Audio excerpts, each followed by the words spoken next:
కృష్ణ వల్ల శోభన్ బాబుకు అన్యాయం జరిగిందా?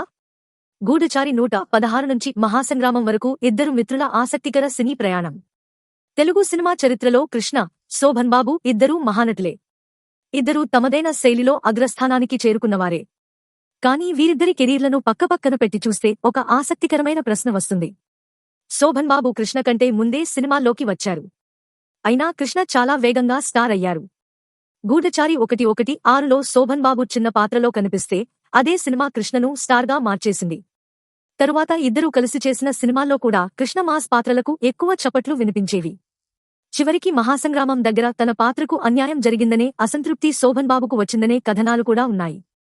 ఇకపై తాను మల్టీస్టారర్ మూవీస్ చేయనని తగిన కారణాలతో తన మనసులోని మాటలను పత్రికాముఖంగానే ప్రకటించారు కూడా. అయితే అది కృష్ణపై అసంతృప్తితో మాత్రం కాదు. అయితే నిజంగానే కృష్ణ వల్ల శోభన్ బాబుకు అన్యాయం జరిగిందా? లేక తెరపై కనిపించినది ఒక కథ, తెర వెనుక జరిగినది మరో కథ? అసలు వీరిద్దరి మధ్య సంబంధం ఏమిటి? చూద్దాం. ముందుగా వచ్చిన శోభన్ బాబు. వేగంగా దూసుకెళ్లిన కృష్ణ. శోభన్ బాబు నటుడిగా 1959 నుంచే సినీ ప్రయాణం ప్రారంభించారు.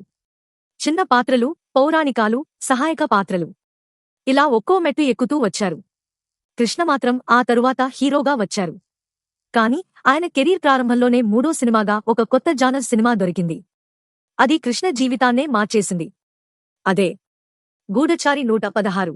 1966లో వచ్చిన ఈ చిత్రం తెలుగులో తొలి ప్రధాన స్పై సినిమాగా గుర్తింపు పొందింది. కృష్ణకు ఇది తొలి సోలో హీరో చిత్రం. సినిమా విజయం తరువాత ఆయన కెరీర్ ఒక్కసారిగా వేగం అందుకుంది. గూఢచారి తరువాత ఏకంగా ఒకేసారి 20 సినిమాలలో కృష్ణ హీరోగా బుక్ అయినట్లు అప్పటి వార్తలు తెలియజేస్తున్నాయి. ఆంధ్రా జేమ్స్ బాండ్ అనే గుర్తింపు కూడా వచ్చింది. ఇక్కడే ఆసక్తికరమైన విషయం ఉంది. 303 శోభన్ బాబు, 116 కృష్ణ. గూఢచారి 116లో శోభన్ బాబు కూడా ఉన్నారు. ఆయన పాత్ర ఏజెంట్ 303. కానీ కొద్దిసేపే ఉంటుంది. 303 సేకరించిన సమాచారం తరువాత కేసును పూర్తి చేయడానికి రంగంలోకి దిగేది ఏజెంట్ 116, అంటే కృష్ణ. అక్కడి నుంచి సినిమా మొత్తం కృష్ణ చుట్టూనే సాగుతుంది. Cinema hit, Krishna star. ఇక్కడ ఒక ఆసక్తికరమైన ఊహ వస్తుంది. ఏజెంట్ 116గా శోభన్ బాబే చేసి ఉంటే అప్పటికే కొన్నేళ్లుగా పరిశ్రమలో ఉన్న ఆయనకు ఆ భారీ బ్రేక్ ముందే వచ్చి ఉండేదా? యాక్షన్ హీరో ఇమేజ్ ఏర్పడి ఉండేదా?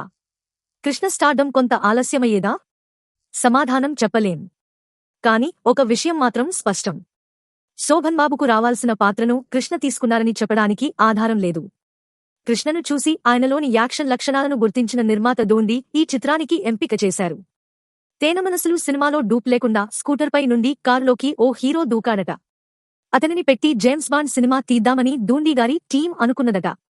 కుర్రాడు ఎర్రగా, స్టైలిష్గా ఉన్నాడు, జేమ్స్ బాండ్ కు సరిపోతాడని వారనుకున్న అంచనా నిజంగా సరైనదని ఆ తరువాత రిజల్ట్ ప్రూవ్ చేసింది. కృష్ణ బాండ్గా ఆ తరువాత చాలా సినిమాలలో చేశారు. కాబట్టి ఇది శోభన్ బాబుకు జరిగిన అన్యాయం కంటే కృష్ణకు జీవితాన్ని మార్చేసిన అవకాశం. శోభన్ బాబు ఆలస్యంగా స్టార్ అయ్యారు. కాని తనదైన సామ్రాజ్యం నిర్మించారు. కృష్ణకు కెరీర్ ప్రారంభంలోనే వేగం వచ్చింది. శోభన్ బాబుకు మాత్రం స్టార్డం కొంచెం ఆలస్యంగా వచ్చింది. కాని ఒకసారి ఆయనకు సరైన ఇమేజ్ ఏర్పడ్డాక వెనక్కి తిరిగి చూడాల్సిన అవసరం రాలేదు. కుటుంబ కథలు, ప్రేమ, త్యాగం, భార్యాభర్తల అనుబంధం, ఎమోషన్, హుందాతనంతో కూడిన పాత్రలు ఇవన్నీ శోభన్ బాబుకు ఒక ప్రత్యేకమైన ప్రేక్షక వర్గాన్ని ఇచ్చాయి. ముఖ్యంగా మహిళా ప్రేక్షకుల్లో ఆయనకు ఏర్పడిన ఆదరణ ప్రత్యేకం. అలా కృష్ణకు మాస్ సామ్రాజ్యం, శోభన్ బాబుకు క్లాస్ సామ్రాజ్యం. ఇద్దరూ ఒకే రకమైన హీరోలు కాదు.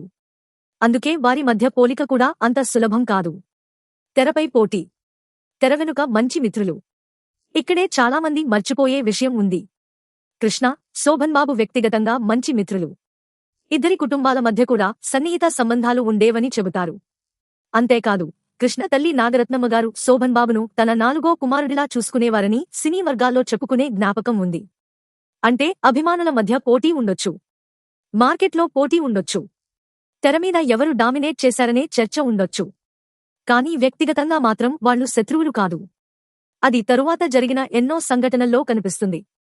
ముందుగా మీకు నచ్చిన పాత్ర తీసుకోండి. శోభన్ బాబు సీనియారిటీకి కృష్ణ గౌరవం. ఇద్దరూ కలిసి సినిమాలు చేసేటప్పుడు జరిగిన ఒక విషయం ఈ మొత్తం కథలో చాలా ముఖ్యమైనది. కృష్ణ పాత ఇంటర్వ్యూలో చెప్పినట్లు తరువాతి కథనాల్లో నమోదైన విషయం ఏమిటంటే, వీరిద్దరూ కలిసి మల్టీస్టారర్ చేయాల్సి వచ్చినప్పుడు శోభన్ బాబుకు ప్రాధాన్యం ఉన్న పాత్ర ఇవ్వాలని కృష్ణ స్వయంగా చెప్పేవారట. సీనియర్ అయిన శోభన్ బాబు కోరుకున్న పాత్రను ఆయన ఎంచుకున్న తరువాత మిగిలిన పాత్రను కృష్ణ చేసేవారని కూడా చెప్పబడింది. ఈ విషయం నిజంగా కీలకం. ఎందుకంటే తెరమీద కొన్ని సినిమాల్లో కృష్ణ డామినేషన్ కనిపించింది. కానీ తెరవెనుక మాత్రం శోభన్ బాబు సీనియారిటీని కృష్ణ గౌరవించేవారు. అయితే ప్రశ్న, అలా అయితే కృష్ణ డామినేషన్ ఎందుకు కనిపించేది? రహస్యం ఒక్కటే, మాస్ వర్సెస్ క్లాస్. వీరిద్దరూ కలిసి నటించిన చిత్రాల్లో ఒక ప్యాటర్న్ కనిపిస్తుంది. Krishna mass, Shobhan Babu class. ఇందుకు మంచి ఉదాహరణ మండే గుండెలు. ఈ సినిమా కథను కృష్ణ మాస్ ఇమేజ్కు, శోభన్ బాబు క్లాస్ అపీల్కు అనుగుణంగా రూపొందించినట్లు ఆ చిత్రానికి సంబంధించిన రికార్డుల్లోనే ఉంది. సినిమా కమర్షియల్గా విజయం సాధించి 100 రోజులు నడిచింది. అక్కడే అసలు విషయం ఉంది. మాస్ పాత్ర అంటే ఫైట్లు ఉంటాయి, ఆవేశం ఉంటుంది, పంచ్ డైలాగులు ఉంటాయి, విలన్ను ఢీకొట్టడం ఉంటుంది, థియేటర్లో విజిల్స్ వస్తాయి. క్లాస్ పాత్రలో సెంటిమెంట్, హుందాతనం, ఎమోషన్, కుటుంబ బాధ్యత ఇవి ఎక్కువగా ఉంటాయి. అందుకే ఇద్దరికీ సమానమైన ప్రాధాన్యం ఉన్నా తక్షణంగా ప్రేక్షకుడికి కృష్ణ పాత్రే ఎక్కువగా కనిపించేది. అది ప్రతిసారీ శోభన్ బాబును తగ్గించడం కాదు, మాస్ పాత్ర స్వభావమే అలా కనిపించేలా చేసేది. హిట్ల మీద హిట్లు, శిఖరంపై ముందడుగు. కృష్ణ శోభన్ బాబు కాంబినేషన్కు అప్పట్లో ప్రత్యేకమైన క్రేజ్ ఉండేది. మంచి మిత్రులు, మండే గుండెలు, ముందడుగు, ఇద్దరు దొంగలు లాంటి వారి ప్రధాన సామాజిక మల్టీస్టారర్లకు మంచి ప్రేక్షకాదరణ వచ్చింది. దాసరి నారాయణరావు దర్శకత్వంలో వచ్చిన కృష్ణార్జునులు మాత్రం ఆశించిన స్థాయిలో నిలవలేదు. చివరి దశలో వచ్చిన మహాసంగ్రామం కూడా భారీ అంచనాలను అందుకోలేకపోయింది. ఆ సినిమా చుట్టూ పాత్ర ప్రాధాన్యం, వివాదం కూడా ఏర్పడింది. మధ్యలో వచ్చిన కురుక్షేత్రంను మాత్రం మరో కోణంలో విడిగా చూడాలి. ఎందుకంటే అది ఎన్టీఆర్ దానవీర సూరకర్ణతో నేరుగా పోటీపడిన భారీ పౌరాణిక ప్రయత్నం. కానీ ఈ కాంబినేషన్లో అత్యంత గొప్ప విజయంగా గుర్తుండిపోయిన సినిమా ముందడుగు. 1983లో కె. బాపయ్య దర్శకత్వంలో రామానాయుడు నిర్మాణంలో వచ్చిన ముందడుగు 100 రోజులు దాటి సిల్వర్ జూబ్లీ జరుపుకుంది. Krishna mass image, Sobhan Babu class image రెండూ సరిగ్గా పనిచేస్తే ఈ కాంబినేషన్ ఎంత పెద్ద విజయం సాధించగలదో ముందడుగు నిరూపించింది. ఒకరికి అవార్డులు, మరొకరికి అభిమానుల రివార్డులు. వీరిద్దరి కెరీర్లపై అభిమానులు చేసే ఒక ఆసక్తికరమైన పోలిక ఉంది. శోభన్ బాబుకు అవార్డులు, కృష్ణకు రివార్డులు. దీనిని అక్షరాలా తీసుకోవాల్సిన అవసరం లేదు. కాని ఆ పోలిక వెనుక ఒక భావన ఉంది. శోభన్ బాబు నటనకు నంది, ఫిల్మ్ఫేర్ వంటి పురస్కారాల రూపంలో గుర్తింపు లభించింది. కృష్ణకు మాత్రం మాస్ ప్రేక్షకుల నుంచి వచ్చిన స్పందన, ఆయన కొత్త జానర్లపై చేసిన ప్రయోగాలకు వచ్చిన అభిమాన ఆదరణ అసాధారణమైనది. అందుకే ఒకరి బలాన్ని అవార్డులతో, మరొకరి బలాన్ని అభిమానుల రివార్డుతో పోల్చేవారు. కాని అది ఎవరు గొప్ప అన్న తీర్పు కాదు, వాళ్ల విజయాల స్వభావమే వేరు. శోభన్ బాబు కోసం కృష్ణ చేయాలనుకున్న హేమాహేమీలు. ఇద్దరి స్నేహాన్ని అర్థం చేసుకోవాలంటే హేమాహేమీలు వెనుక జరిగిన సంఘటన తప్పకుండా చెప్పాలి. ఒక దశలో శోభన్ బాబు వరుస వైఫల్యాలతో ఇబ్బంది పడుతున్న సమయంలో తనతో సినిమా చేయాలని కృష్ణకు కబురు పంపించారని కృష్ణ తరువాత ఒక ఇంటర్వ్యూలో గుర్తు చేసుకున్నారు. కృష్ణ స్వయంగా శోభన్ బాబు ఇంటికి మనిషిని పంపించి విజయకృష్ణ నిర్మాణంలో, విజయ నిర్మల దర్శకత్వంలో సినిమా చేద్దామని చెప్పారు. అంతేకాదు ₹25,000 అడ్వాన్స్ కూడా ఇచ్చారు. కాని ఇంతలో శోభన్ బాబు నటించిన మల్లెపువ్వు పెద్ద విజయాన్ని సాధించింది. మార్కెట్ మళ్లీ పుంజుకుంది. ఆ తరువాత కథ నచ్చలేదని, సినిమా చేయలేనని అడ్వాన్స్ తిరిగి పంపించారని కృష్ణ చెప్పినట్లు నమోదైంది. సాధారణంగా అయితే ఇక్కడ స్నేహంలో పగుళ్లు రావచ్చు. కాని కృష్ణ ఏం చేశారు? శోభన్ బాబు రాకపోతే అక్కినేని వచ్చారు. శోభన్ బాబు సినిమా చేయనని చెప్పిన తరువాత కృష్ణ వెంటనే మరో నిర్ణయం తీసుకున్నారు. అప్పటికే దేవదాసు వివాదం కారణంగా తనతో విభేదాలు ఉన్న అక్కినేని నాగేశ్వరరావు గారి దగ్గరకు వెళ్లారు. పాత విభేదాలను పక్కన పెట్టి కలిసి సినిమా చేద్దామని చెప్పారు. అలా చివరకు కృష్ణ, అక్కినేని కాంబినేషన్లో హేమాహేమీలు రూపొందింది. ఇక్కడ గమనించాల్సింది, శోభన్ బాబు తనతో సినిమా చేయలేదనే విషయాన్ని కృష్ణ శాశ్వతంగా మనసులో పెట్టుకోలేదు. తరువాత కూడా ఇద్దరూ కలిసి సినిమాలు చేశారు. స్నేహం కొనసాగింది. ఇది కృష్ణ స్వభావానికి కూడా ఒక ఉదాహరణ. స్నేహమే కొన్నిసార్లు రిస్క్గా మారిందా? కురుక్షేత్రం. ఇప్పుడు కృష్ణ కెరీర్లో అత్యంత భారీ, ప్రతిష్టాత్మక ప్రయత్నాల్లో ఒకటైన కురుక్షేత్రం దగ్గరకు రావాలి. 1977లో ఒకవైపు ఎన్టీఆర్ దానవీర సూరకర్ణ, మరోవైపు కృష్ణ, శోభన్ బాబు, కృష్ణంరాజు సహా భారీ తారాగణంతో కురుక్షేత్రం. 2 భారీ పౌరాణిక చిత్రాలు దాదాపు ఒకే సమయంలో బాక్సాఫీస్కు వచ్చాయి. సినీ వర్గాల్లో చెప్పుకునే కథనం ప్రకారం ఎన్టీఆర్ కోరిక మేరకు ఒక దశలో కృష్ణ ఈ ప్రాజెక్టును ఆపాలా అన్న ఆలోచనలో కూడా ఉన్నారట. కాని అప్పటికే సినిమా చాలా దూరం వెళ్ళింది. శోభన్ బాబు శ్రీకృష్ణుడి పాత్ర చేయడానికి సిద్ధమై ఉండటం, ఆ పాత్ర చేయాలనే పట్టుదలతో ఉన్నారనే కథనం ఇంకా అనేక నిర్మాణ పరిస్థితులు ఇవన్నీ కలిసి సినిమాను ముందుకు తీసుకెళ్లాయి. ఎదురుగా ఒక్క ఎన్టీఆర్ కాదు, 3 ఎన్టీఆర్లు. అసలు సమస్య ఏమిటంటే దానవీర సూరకర్ణలో ఎన్టీఆర్ కర్ణుడు, దుర్యోధనుడు, శ్రీకృష్ణుడు 3 పాత్రల్లో కనిపించారు. పౌరాణిక పాత్రల్లో అప్పటికే ఎన్టీఆర్కు ఉన్న ఇమేజ్ అపారమైనది. ముఖ్యంగా దుర్యోధనుడిగా, రారాజుగా ఆయన నటన ప్రేక్షకులను విపరీతంగా ఆకట్టుకుంది. అలాంటి పరిస్థితిలో కురుక్షేత్రంలో శోభన్ బాబు శ్రీకృష్ణుడిగా కనిపించారు. ఇక్కడ ఒక కఠినమైన ప్రశ్న వస్తుంది. ఎన్టీఆర్ను శ్రీకృష్ణుడిగా చూసిన ప్రేక్షకుడి ముందే శోభన్ బాబు అదే పాత్రలో ఎంతవరకు నిలబడగలరు? మరోవైపు ఎన్టీఆర్ 3 భారీ పాత్రల్లో కనిపిస్తున్నప్పుడు కృష్ణ, శోభన్ బాబు, కృష్ణంరాజు సహా ఎంతమంది స్టార్లు ఉన్నా ప్రేక్షకుడి దృష్టిని సమానంగా ఆకర్షించడం సులభం కాదు. కురుక్షేత్రం సాంకేతికంగా ప్రశంసలు పొందిన ఆ బాక్సాఫీస్ పోటీలో వెనుకబడింది. కృష్ణకు ఆర్థికంగా కూడా ఈ భారీ ప్రయత్నం భారమైందనే అభిప్రాయం సినీ చర్చల్లో తరచూ వినిపిస్తుంది.